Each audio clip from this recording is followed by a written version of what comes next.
the Sonic Truth Fantasy Dynasty podcast show with the Podfather and Theo Gremminger. And I'm feeling great. Merry Christmas to everybody. Bonus show out of nowhere, December 22nd. Yes, we are still at it. We are still grinding. We're still here. We're still standing. We're still strong. And we're still thinking about Dynasty at a time when very few Dynasty trades are happening. Anyone's thinking about Dynasty, talking about Dynasty. It's Christmas time. It's the fantasy playoff semifinals and the championships. You want to win your leagues. Then you can start thinking about the offseason. We're not doing that. No. We're not doing that. Our minds are already on the 2024 season. We are going to do 2 rounds. A very quick, under an hour, 2-round Dynasty startup mock. The Podfather and Theo, I already have players I know I want. This will be single quarterback, just to kick us off, just to whet the appetite. Yeah, this is the first of many, Matt. We're going to be rocking and rolling with rookie content, with Dynasty startup content. This is like the Sonic Truth time to shine. The offseason is the best for us. Giving a little Christmas treat for everybody today. The Podfather's got the 101, and I'm ready to rock, Matt. Ready to rock whenever you are. Yes, and so we're just going to get started, and we probably could have some kind of trumpet sound of some kind. Maybe you know what we'll do? We could do a train horn. Yeah, this is better than the trumpets. I like this better. The Dynasty startup train has left the station. It's essentially 2024 for us here at the Sonic Truth Dynasty podcast. All right, I'm just going to say it. Jahmyr Chase. Jahmyr Chase is my guy. I don't like what happened with Justin Jefferson, man. I don't like this. Jahmyr Chase has never had a serious injury. He's never had questions about the long-term viability of his quarterback and his situation. And all Jahmyr Chase is doing now is putting up boom performances with Jake Browning. And that's all I need to see. Lock it in, 101, Dynasty Startup, Jahmyr Chase, fight me. I mean, I don't think it's egregious. It's not the way I would have gone. I would have gone with Justin Jefferson at the 1, but Jahmyr Chase was my 102. I mean, it comes down to it, Matt. 19.5 points per game, 21.7 points per game, 18.5 points per game. Justin Jefferson is just locked in. I think that it's going to be a conversation next year where both of these guys are going to go like 3-4 in redraft. And in most Dynasty startups, I think this is your 1-2 when it's all said and done. They're so locked in. Lock it in. No concerns with Justin Jefferson, no concerns about Kirk Cousins, no concerns about the injury, no concerns about Jordan Addison's presence, no concerns. And there's a lot of good players in this passing game in Minnesota. Hawkinson, I've heard that there are mouths and that those mouths want to be fed. They want food in the mouths of the receivers in Minnesota. And I just want to make sure that there's enough food. I think at the end of the day, Justin Jefferson is a target hog since he's come into the league. I love Jordan Addison, but at the end of the day, we've seen countless examples, Matt, of 2 wide receivers thriving in the same offense. I do think that they're going to get it together with Kirk Cousins. I think like the Josh Dobbs experience was kind of a lesson for them, that they had a thing that they could kind of rely on. Kirk Cousins is like, it's like a safety blanket for this offense. And I think at the end of the day, he's not going to switch teams. I think they'll get it together with Kirk Cousins. And I think at the end of the day, we're going to be very excited about the Minnesota passing game this offseason. Once again, it's going to be very consolidated. But Jordan Addison, he's steaming up. I don't think he's going to go in this top 24, but if we kept it going, we would hear his name kind of heard earlier than he would have a couple months ago. But Justin Jefferson has commanded targets throughout his NFL career. He's put up week-winning stats throughout his NFL career. He's extremely insulated. He's still young. I'm not concerned enough to drop him down in a dynasty startup. Nor should you be. That was a good response. But Jahmyr Chase, there's a chance, I think a high likelihood, T. Higgins goes somewhere like Carolina. T. Higgins wants to get the bag, secure the bag, make sure that you have a tight hold on the bag. T, get the bag. And if I'm the Bengals, I have a lot of other problems and a lot of other issues to address and weaknesses on this roster if I want to return to the AFC Conference Championship, make a run at the Super Bowl. And my second receiver is not a high priority on the spending list. So just rationally, it doesn't make sense for them to sign T. Higgins to this big extension, one that he can get elsewhere. So I don't think T. Higgins will be back, and I think it consolidates the targets around Ja'Marr Chase even more reason to go Ja'Marr Chase there. Just looking at the situations. And the chat is rocking right now. Soggy Danger says it sounds like the Puka train. That was the train horn that we heard earlier. That was the Puka train, according to Soggy Danger. And I got to also do a spoiler alert.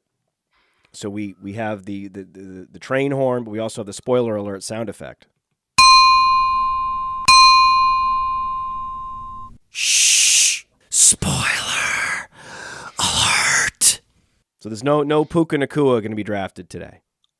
I don't think. Never say never, man. I don't say think. never. I think you might hear Puka. You might hear Puka's name called. We are going through 24 picks here, and I'm a Puka guy. And last night, Puka Nacua gave everyone 30 plus points. Fantasy semifinals. A lot of Puka Nacua love. And I even put a Dynasty poll on Twitter today. I put a Marvin Harrison versus Puka Nacua poll, which you would think would have been like 100% Marvin Harrison Jr. Got a couple of Puka votes in there. So the Dynasty love is there for Puka Nacua right now, Matt. It's intense. It is 24 picks. There is only one quarterback. Neither one of us typically draft tight ends early in Dynasty, which leaves plenty of room for Puka Nacua. So I know that I tried to spoiler alert it like it was obvious. It's not obvious at all. In fact, Puka probably will get drafted. Damn it. God, so right. It's not. Will it be me, though? Will it be me? That's going to be the big question. Will I push the button? Because that's like, we know you don't like Puka Nacua, right? And then the last three shows, we've had arguments like why I think Puka Nacua should be ahead of all these other receivers. It's like, no, rationally, when you look at a rookie wide receiver with this many targets, they never fail. So I am a student of history. And a student of history cannot just disregard Puka Nacua. That was a joke. I wish it were serious, but it wasn't. But we're not going to draft him in the first round. I'll tell you that. We'll see. We'll see how this goes. I can't spoiler alert that either. Can I? I'll tell you what. I'll tell you this. This is what I'll tell you. Puka Nacua. I'm not going to draft him right now.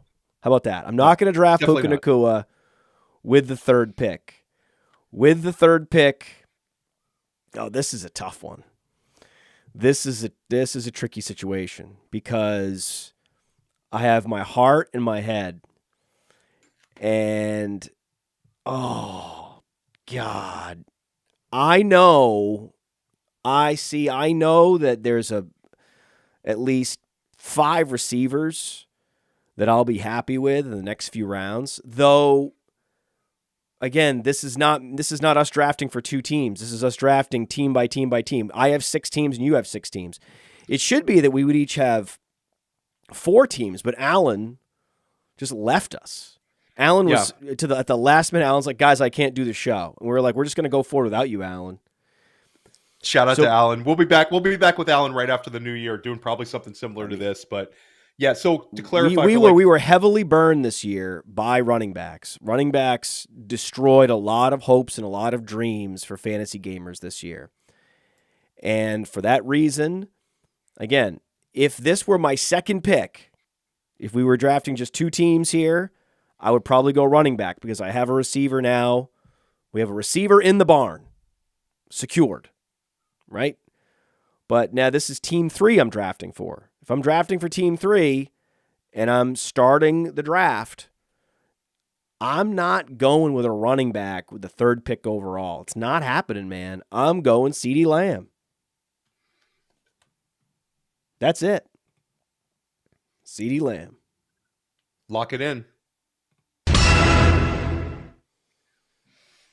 I think it's interesting, and it's like these kind of weapons of mass destruction level wide receivers. It's probably like the traditional way of starting out your dynasty team for long-term success. And CeeDee Lamb's just been fantastic since the bye week. He's been as good as anybody. I love the pick, Matt. I think it's a really good one. We discussed CeeDee Lamb in the pre-show, kind of in where he stands in dynasty, but we would have gone a different direction. Are we going to make this pick, or are we taking a break before the 104? No, we are going to make the 4th pick. You are going to make the 4th pick. Okay, so for Theo, me, you're right. You're going to make the 4th pick. You're going to make the 4th pick after this. I'm going to go with... Oh! You're going to make the 4th pick. Hold on. Let me do it again. You're going to make the 4th pick after this. This episode is brought to you by Rival Fantasy. Rival Fantasy, the coolest fantasy platform not enough people know about, but they will once I'm done, baby, because they're always innovating. They just rolled out seasonal leagues. We set them up for patrons, for our listeners, and they funded over $1,000 in payouts. That's what Rival's all about. They're always innovating. They already had the fantasy book where you can take overs and unders, stack them up, multiply your payout, but then they added challenges so you can set your own lines and put them out there for the community, and then you can browse the community's lines and say, hey, this guy's crazy, I'm going to take the other side. It's cool. And they have fantasy bingo. Rival Fantasy is reminding me how much fun I can have with fantasy football, and use that promo code PLAYER. The promo code is PLAYER. They give you a $100 instant deposit match plus $25 plus a free play. That promo code is PLAYER for up to $125 in deposit bonus and a free play. You can't beat it. With the 4th pick in the Dynasty Startup Mock for 2024 on the Sonic Truth Dynasty Podcast, Theo Gremminger selects. It's easy right here, Matt. And I was worried you're going to select him at the 103, and that's Jahmyr Gibbs. I'm going with our running back 1 overall in Dynasty at Player Profiler. This was a long road for Jahmyr Gibbs. He really earned it. And we've seen unbelievable production. He now has 5 top 3 weekly finishes at the running back spot. And this is despite the presence of David Montgomery. You're talking about a 21-and-a-half-year-old running back. I think that he's going to smash for years and years to come. I know you're shaking your head. Might have gone wide receiver there, Matt. But I'm going Jahmyr Gibbs. I'm locking him in. Running back 1 off the board. This is Team 4. Team 4, you're going to start the draft with a running back. We are. That's going to be our edge. You've gone with the top 3 wide receivers. And instead of taking there's maybe 2 more wide receivers that are kind of in their own mini tier, maybe 3. You might hear another name mentioned pretty soon. But I think Gibbs really stands out. And I think that these kind of running backs with this sort of pass catching ability, this is like what we've seen with Alvin Kamara. This is what we've seen with Christian McCaffrey, where these guys are the kind of guys that could go nuclear. I think that Jahmyr Gibbs is a chance next year. We're talking about 22 points a game, 23 points a game. And with his skill set, with his big breakaway ability, he leads the NFL and runs over 20 yards. I think the sky's the limit. This is like a game-breaking type fantasy talent, and I think that he's going to absolutely smash in year 2. This is not a while ago, Matt. If we would have done this four games into the season, there were some concerns about Gibbs. He earned this role on the offense, and I think the sky's the limit for him in 2024.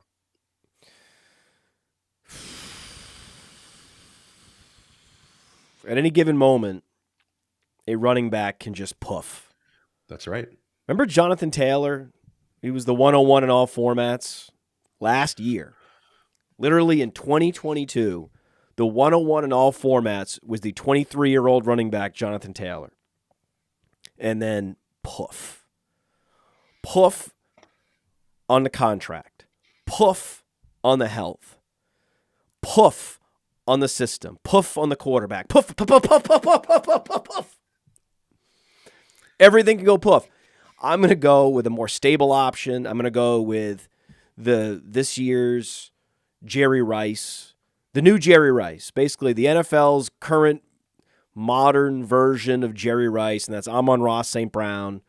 Team 5 is going St. Brown just to lock in that stable wide receiver 1 that you can pencil in for the next 5 years. That has huge value. I love it. And that was a discussion that we had in the pre-show. We were talking about, Amon-Ra St. Brown versus CeeDee Lamb. I think it's right there. Amon-Ra St. Brown's a special talent. He's young, and he's, the guy's just incredible. We've now seen it for pretty much back-to-back seasons where he's putting up huge points towards the end of the season. His rookie year, he was special. I love the pick. And I think that this one's actually really difficult for me, Matt, because but he's a slot receiver, Theo. He's a slot receiver. He has a limited ceiling. He doesn't have the spike weeks because he's in the slot.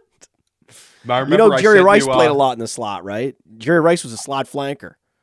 If you recall, I sent you an old, very famous former ESPN analyst with a big following who was saying that he's a Julian Edelman before the season, Matt. And we laughed this one off.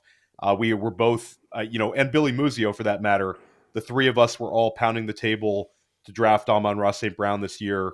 This was like a cheat code at the end of the first round in redraft. And he's been a value in Dynasty too, because he's never kind of reached that pinnacle where the Jefferson Chase level of value is. So you've been able to get Amon-Ra St. Brown on your Dynasty team, whether it was his rookie year, fantastic value, where you're able to get him in like the second round of rookie drafts, day 3 pick. And then there was that period of time where it was sell Amon-Ra St. Brown because it's unsustainable for a guy drafted this late to hold on. So we were able to get him a bunch of times. And yeah, we've been team Amon-Ra St. Brown for a while here at Player Profiler. Can't wait to see what you're going to do next. Okay, so I'm going to keep it spicy here, Matt. And you were talking about, no table talk, but I think that we would agree that there's another wide receiver that's currently one of the best players in football, in one of the best offenses in football. And the one thing you brought up was his age in comparison to CeeDee Lamb and Amon-Ra St. Brown, and that's A.J. Brown. And A.J. Brown would be the logical pick for me, but I'm gonna spice things up here. I'm going to go with one of the best wide receiver prospects I've ever seen. No, Marvin. Come on, I'm going to go. It's too early. I'm going Marvin Harrison Jr. over A.J. Brown. I think we're here. I'm going Team Youth. I'm going Marvin Harrison Jr. Dynasty startup right here at the 106. I'm going Marvin Harrison Jr. 106. Ahead of A.J. Brown, ahead of another running back I love. This is what I'm doing. This is where we're at. And you're going to hear me pounding the table for Marvin Harrison Jr. all offseason long here. Sonic Truth Dynasty Podcast is going to turn into Theo pounding the table for Marvin Harrison Jr. Well, you just made my life easy because you were debating between A.J. Brown and Marvin Harrison Jr. Yeah. I mean, if you're going to take a running back and go hero RB in Dynasty, which I love doing, by the way, anyone that has this book, The Dynasty Dominator, talks about why drafting a running back early in Dynasty is actually a more sound strategy than doing it in seasonal leagues. Because, yes, running backs are volatile year to year based on injury, based on usage, based on they're really a product largely of the system that they're operating in. This is the problem that some running backs, the running back I'm about to talk about, had this year. Is that, you can be healthy and you can be as good as anyone, but if you're trapped in an offense that doesn't score points as a running back, that will bury you. So as in Dynasty, you just got to get that talented young running back, and he's going to have huge years, right? Whether it's Jonathan Taylor or whoever it is, there's going to be huge league-winning years, and then there's going to be some of these fallow periods. But at least in Dynasty, you lock in that I'm going to have a couple of those years for that running back, and that's the benefit of Dynasties. You have the 4-year, the 6-year sample, however long you're going to have that player on your roster, instead of just gambling that, just for this 1 year I have this running back and I have no idea what I'm going to get. And so for me, it's an easy decision to go Bijan Robinson. I mean, I want Bijan Robinson. It was just yesterday, literally yesterday. I know.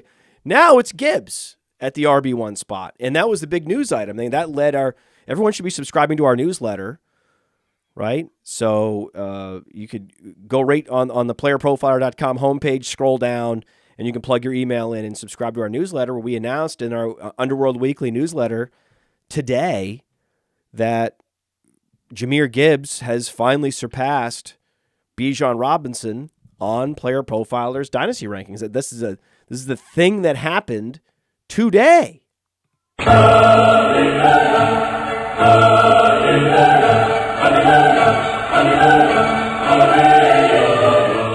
And that's for you.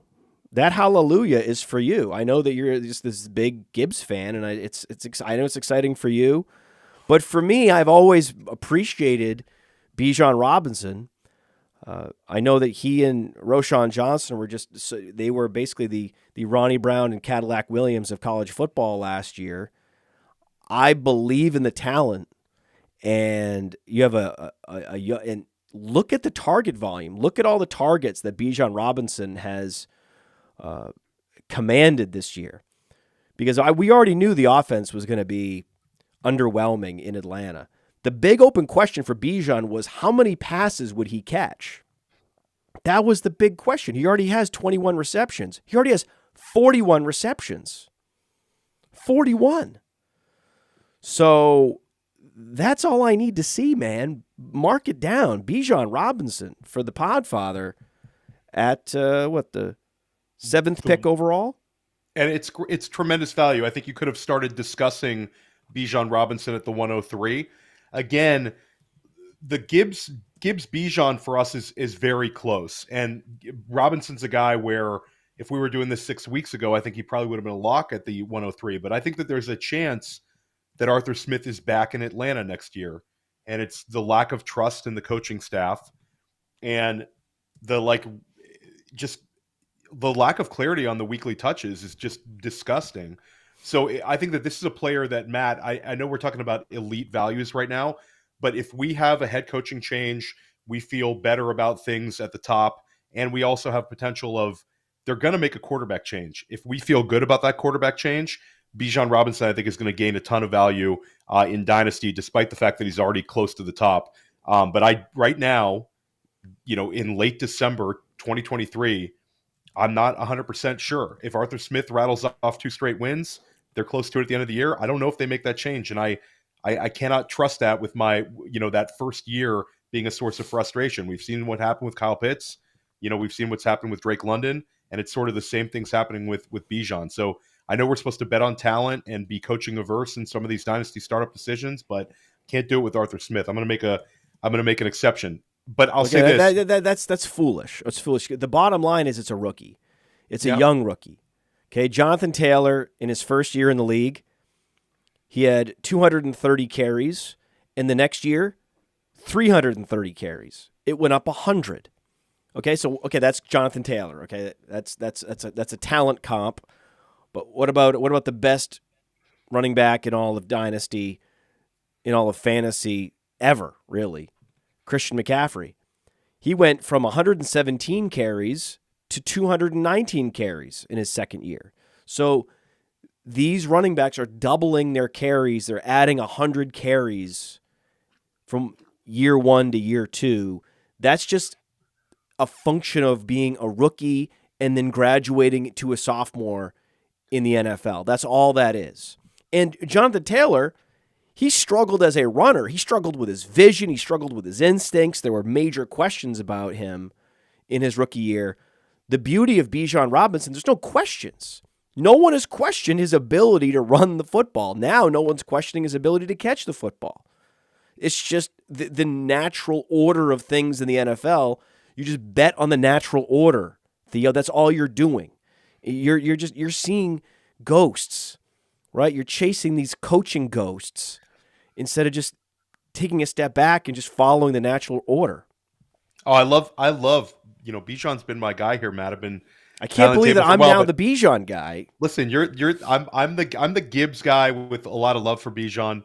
You're the Bijan guy, but I'm also the AJ Brown guy, and you left him for me right here at the 108. I did leave him AJ for you. This is an easy smash for you. This is a layup, and I think this is actually like the last kind of like layup pick. And I think after this, it starts being like a little bit of personal preference. Okay. No. There's one more layup pick. Okay, so there's one more layup. So AJ's easy, 19 points per game this year, 17.6 points per game last year. He's 26 and a half years old.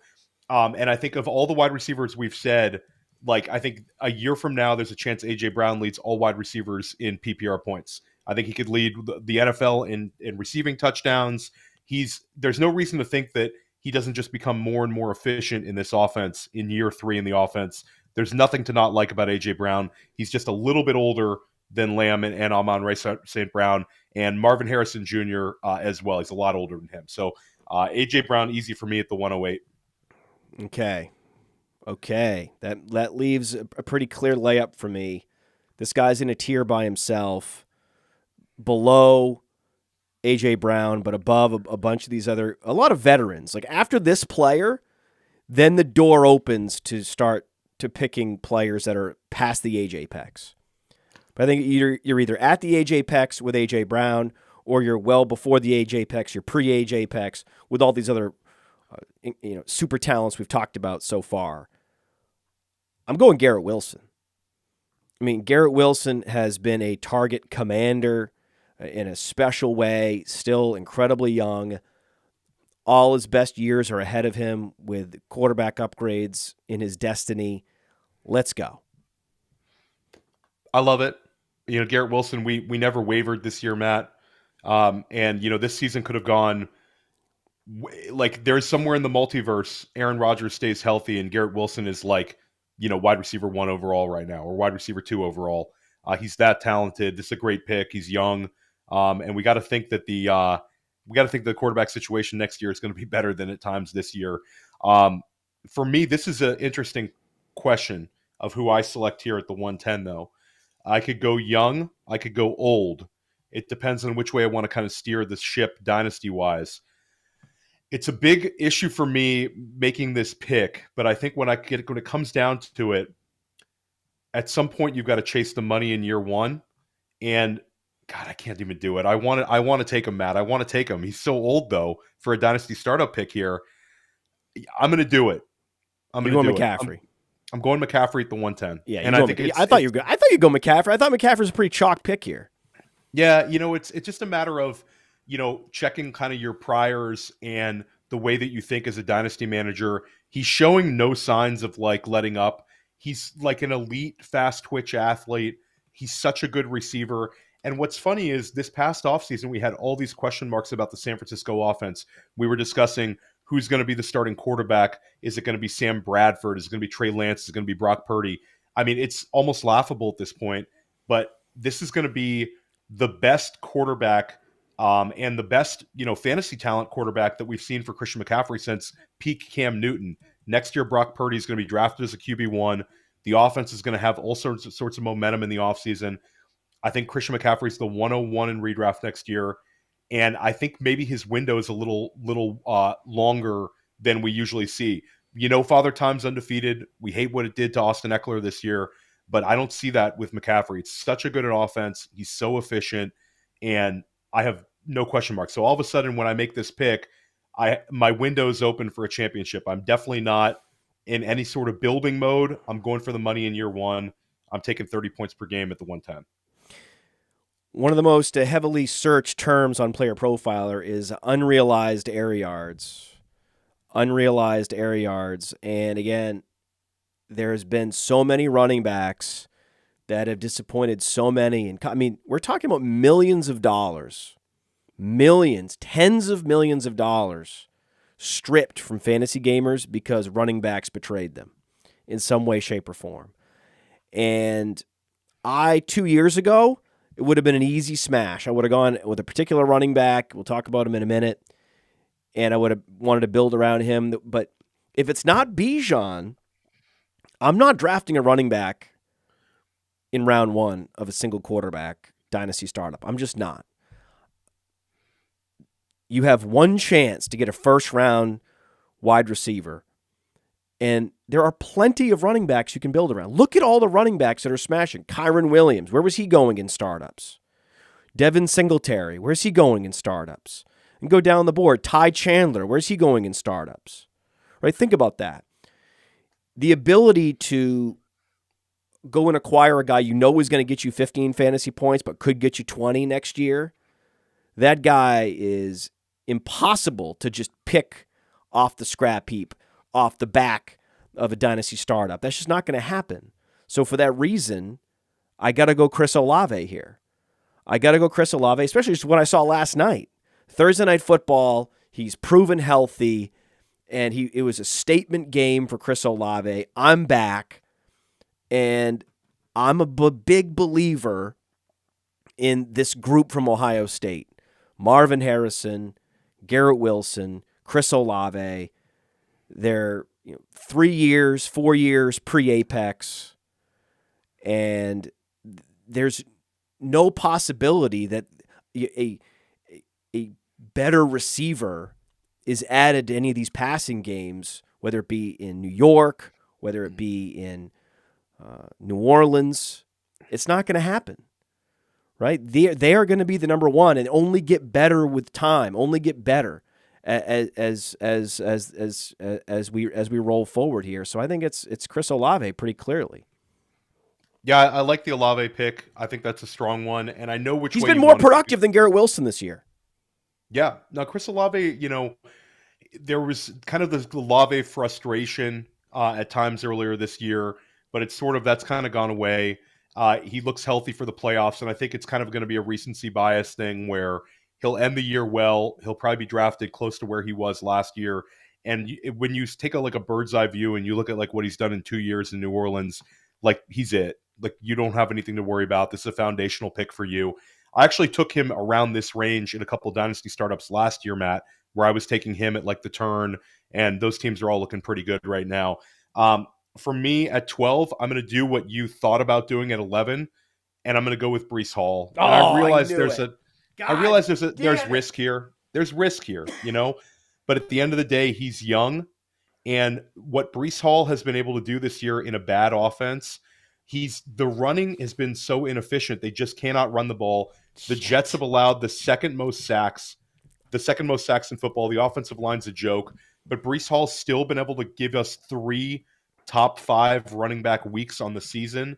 He's 22 and a half years old. And Matt, we saw him get injured and we saw him come back. And in his first game back from injury in game 1, he broke off like an 80-yard run. He has the explosiveness. He has the receiving ability. He has the profile that he could regain a ton of dynasty value, and this could look like a huge value for me. There's a chance that a year from now, we're saying, Breece Hall was it over Bijan and Jahmyr Gibbs. I wouldn't bet on it, but I think Breece Hall for me, with the talent, the opportunity, what we think will be a better off. I mean, the offensive line can't be worse. And the quarterback play can't be worse than what he had to deal with this year. So I'm going to go with Breece Hall at 12, foundational running back. It's a good pick. This is tough. This is tough. Now, the nice thing is that this particular team, right, Team 12, we know has a running back. So the one thing I'm not going to do, right? So we're now drafting for the same team. This is Team 12. Team 12 had the last pick in the first round, now has the first pick in the second round. Just to recap the first round: Ja'Marr Chase, Justin Jefferson, CeeDee Lamb, Jahmyr Gibbs, Amon-Ra St. Brown, Marvin Harrison. What? Bijan Robinson, A.J. Brown, Garrett Wilson, Christian McCaffrey, Chris Olave, great pick. Breece Hall, sniped. And now, see, it's not a snipe because we're actually drafting for the same team. So I was mad at first, but now I've realized that we're drafting for the same team, the same proxy team. And so now I've got to go wide receiver. Now you got that balance, Matt. You got the balance. You're not going to go robust RB. You're not doing that. No one's doing robust RB. Okay, that's not happening. Quarterback is now in play. In single quarterback. Once you get to the second round, quarterback is absolutely in play. Oh.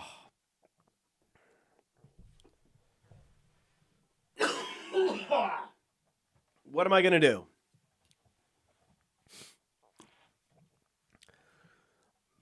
Jaylen Waddle. It's a good pick.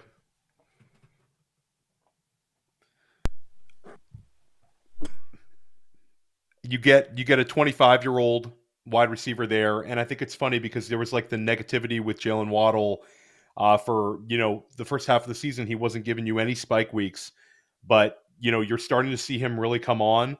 Last week he absolutely smashed, and at the end of the day, when you talk about Jaylen Waddle, and you look at what he's been able to do in 3 years as a pro, he's right there towards where his scoring has been. He was 15 and a half points per game as a rookie, 15 and a half points per game in year 2, and then right now he's at 14.8 points per game in year 3. So we've seen it. And at the end of the day, Father Time is undefeated. As much as we love Tyreek Hill, and we're going to hear his name come up soon, he's getting older. He hasn't shown a single sign of losing a step. But at the end of the day, Jaylen Waddle, I think, is going to age gracefully. Again, you're talking about a guy who's 25 years old, and he's giving you 3 straight years of 15 points per game, elite pedigree, elite draft capital, and attached to one of the best offensive minds in football. I think that's a fine pick for you, Matt. Yeah, I think it's a great pick because there's a higher likelihood that he becomes an alpha in the next 3 years than DeVonta Smith. It's between DeVonta Smith and Jaylen Waddle, and long-term alpha capability. Like in the next 3 years, does this guy have a 20 fantasy point season in him?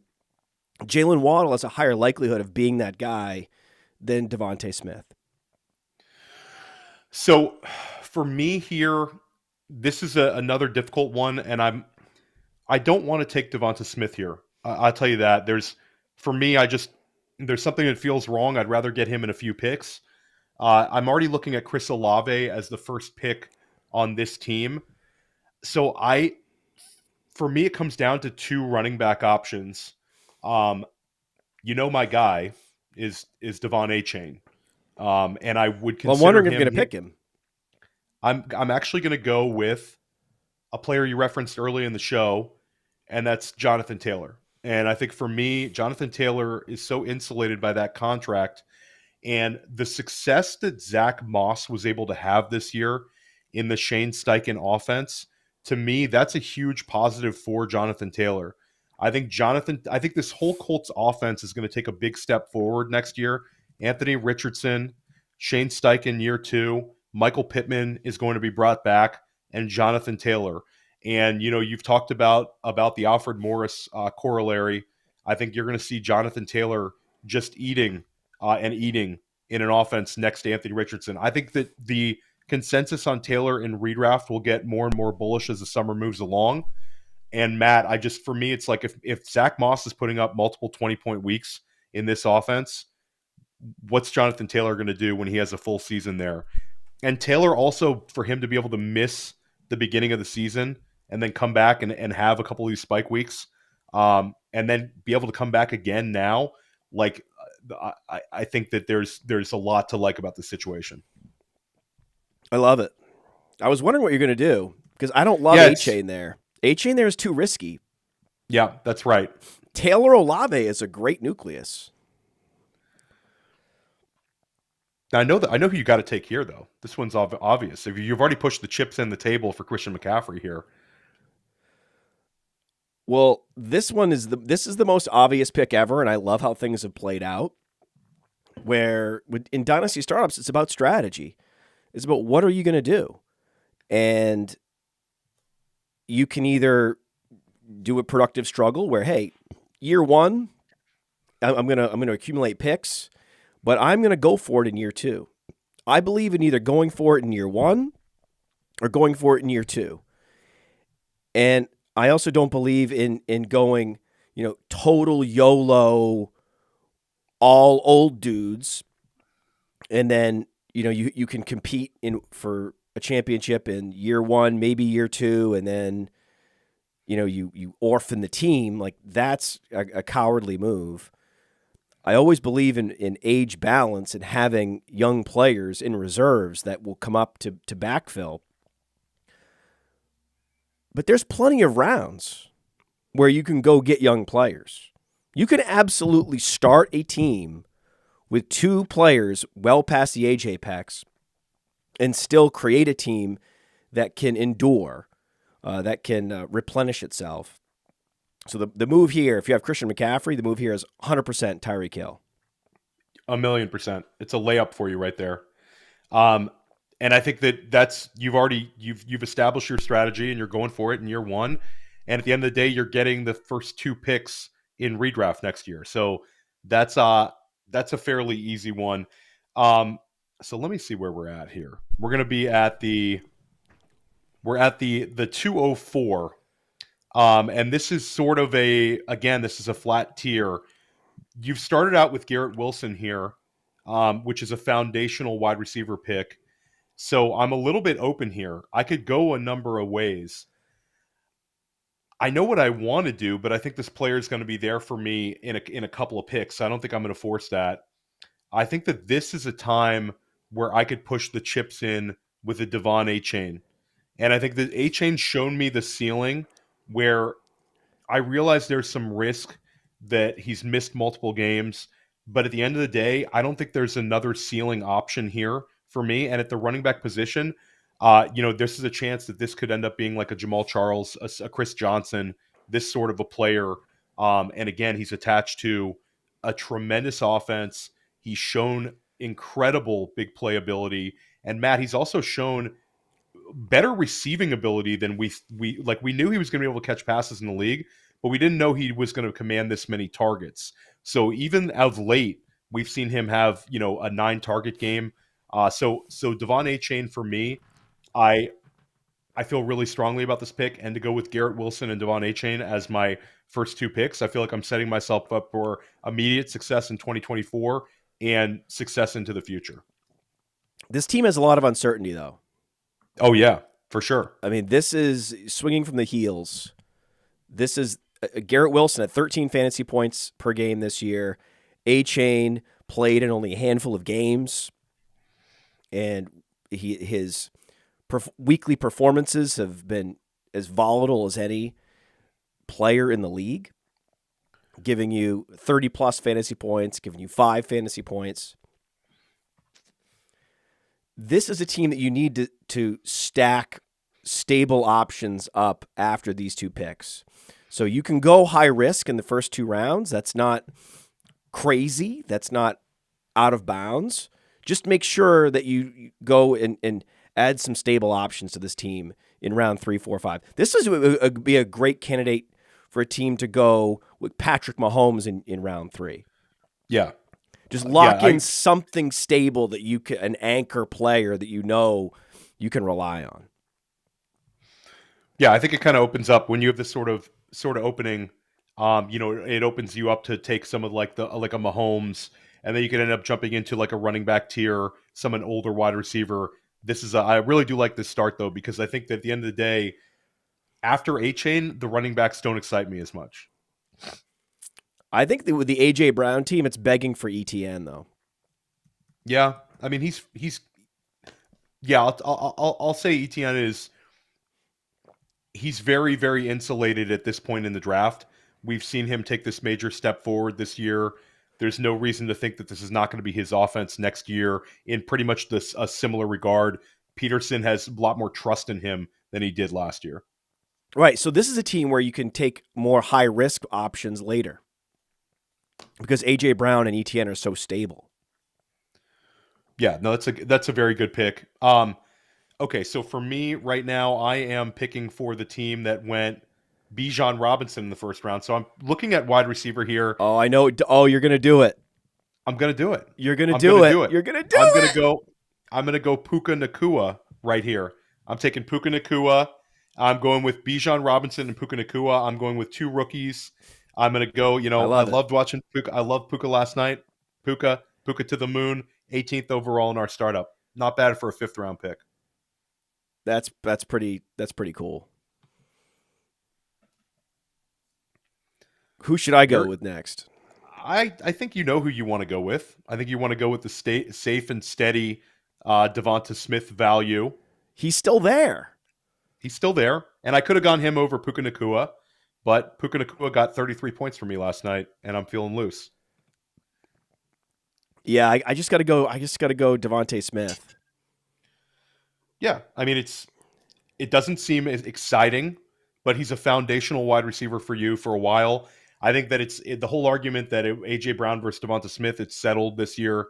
It's definitely AJ Brown, but for a wide receiver 2, sort of like your Waddle pick. Like, things can change. You know he's going to be a long-time strong player in the league. For me here, Matt, this one here is fun.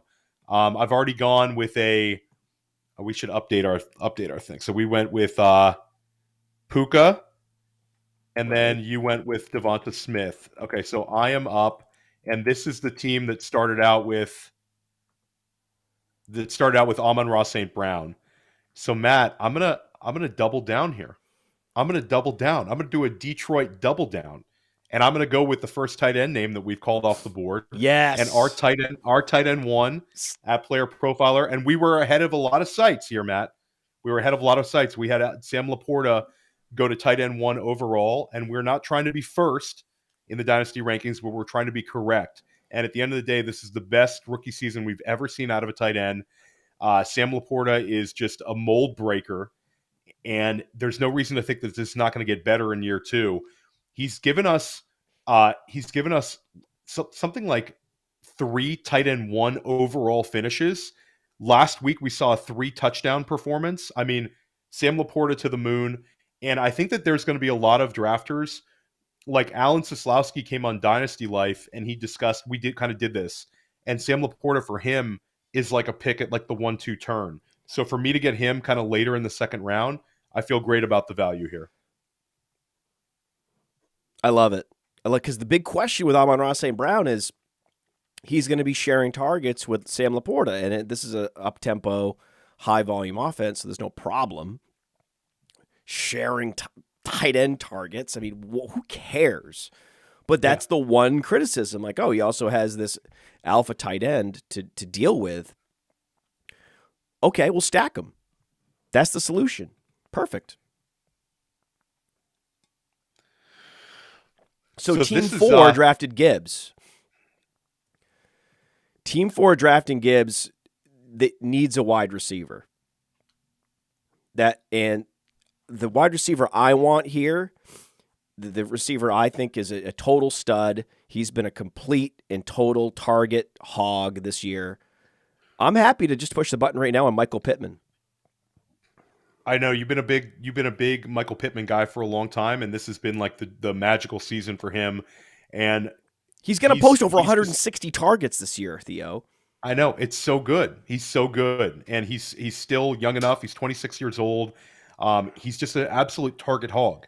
He's one of the guys you go into next year, and if we said, pick a guy who's going to have 175 targets this year, he'd be on that short list. So Michael Pittman, I think, he's gained an absolute ton of dynasty value. I'll give a shout out to myself, Matt. I have a big FFPC league playing for some money the next 2 weeks.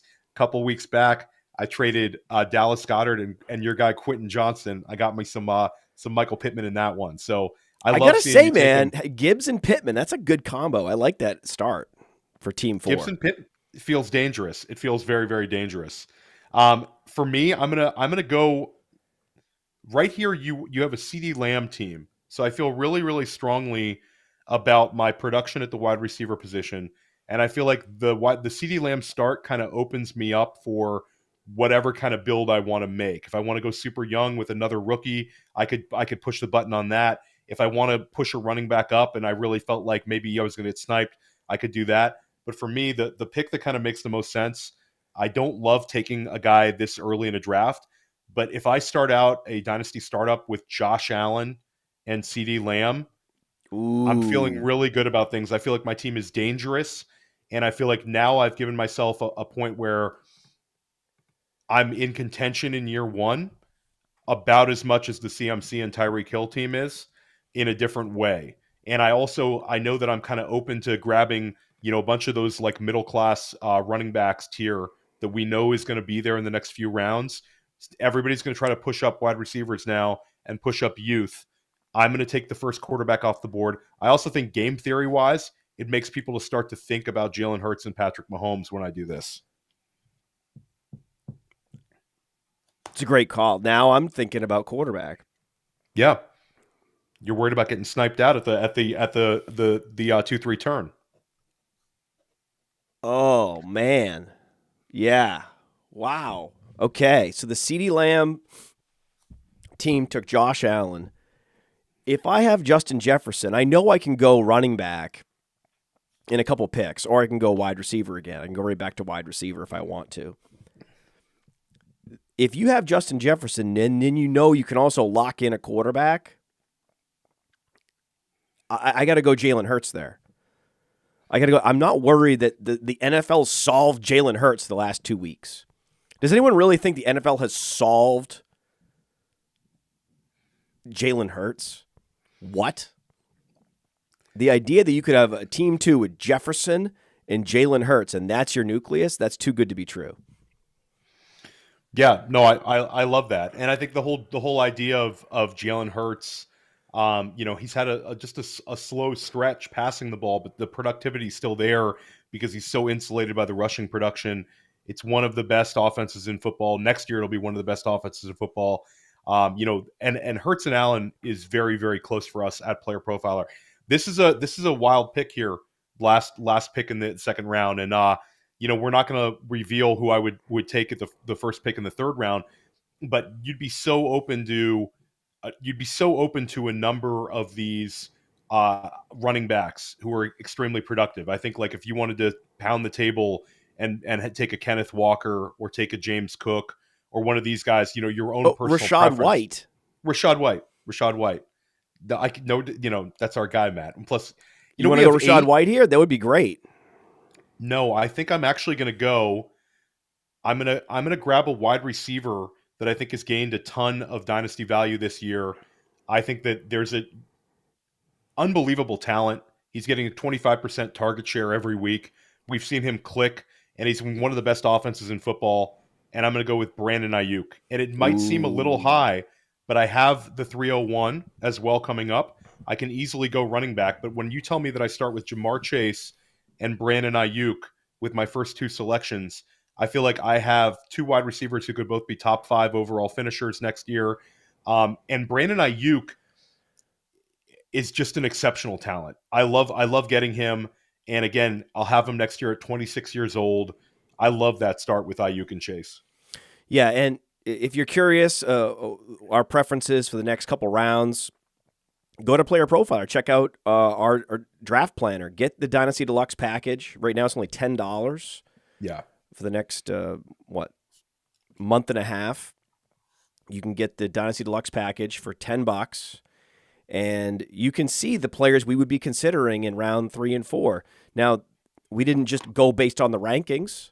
But most of the players that we were in consideration were in those zones, and you can see exactly where we have them ranked on the Player Profiler Dynasty rankings. Part of either the Player Profiler Player Rankings package has the Dynasty rankings, or you can get the Dynasty Deluxe package that has the Draft Planner. When it actually shows the draft board version of the rankings with the ADPs to help you plan your draft. Theo, I think we did it. We survived without Allen. We did. We missed Allen, but shout out to Allen. I'm sure he's going to listen to this one. We're going to bring you so much great content like this in the new year. I'm so excited for it, Matt. We have all these rookies to talk about. We have all these dynasty startups to talk about. This is prime time Sonic Truth Dynasty podcast. It's been like, the sporadic once a month, once every 3 weeks, and now we're back to it, man. It's going to be awesome. We're killing it. Yep. Hey, I want to take a moment to thank you for tuning in. It's important to me that all of our media be free. This is only possible because of you allowing a true independent sports media enterprise to thrive unlike any other in the business. So please subscribe to the All In package to continue to make all of this possible, to ensure that all of our stats, information, data, content is available to you, especially you, the people that get the site and get the show.